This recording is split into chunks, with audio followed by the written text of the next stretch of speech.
ఎంత బాగుందంటే, నేను చదువుతున్నాను, ఇవి మీకు కలిగి విస్తరించిన ఎడల అవి మన ప్రభువైన యేసు క్రీస్తును గూర్చిన అనుభవ జ్ఞాన విషయములో మిమ్మును సోమరులైనను నిష్ఫలులైనను కాకుండా చేయును.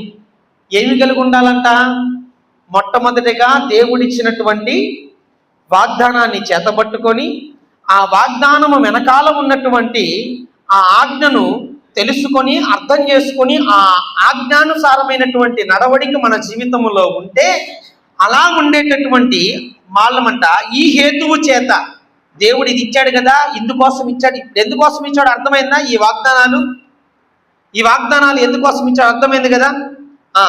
ఈ వాగ్దానాలు ఎందుకోసం ఇచ్చాడు మీకు అర్థమైంది కాబట్టి, ఇలా ఇచ్చాడు కాబట్టి 5వ వచనంలో ఈ హేతువు చేత అంటే ఈ కారణము చేత.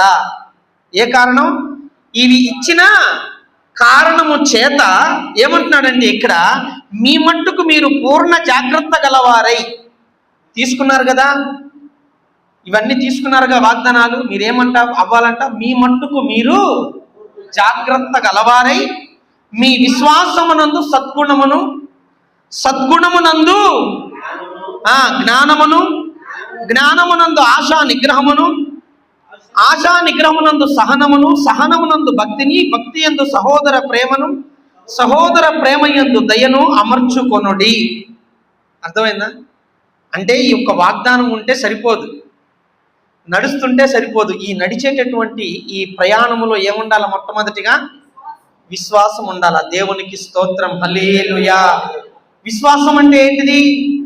నిరీక్షించుచున్న దాని యొక్క నిజస్వరూపము. దేవునికి స్తోత్రం, హల్లెలూయా. కాబట్టి గమనించండి ప్రియమైన దేవుని బిడ్డలారా, మనము ఈ వాగ్దానం తీసుకున్నాక, ఈ వాగ్దానం వెనకాల ఉన్న ఆజ్ఞను అర్థం చేసుకున్న తర్వాత, ఈ ప్రయాణములో మనము మొట్టమొదటిగా ఏమని చేతపట్టుకొని మనం ముందడుగేయాలంటే విశ్వాసముతో ముందడుగు వేయాలి.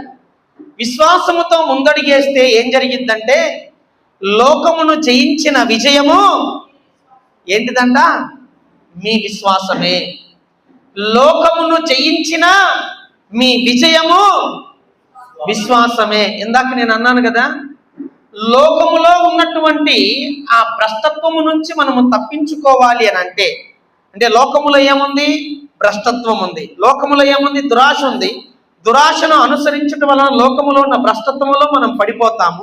అలా పడిపోకుండా ఉండడానికి దేవుడు వాగ్దానాలు ఇచ్చాడు. అయితే ఈ వాగ్దానాన్ని చేతపట్టుకొని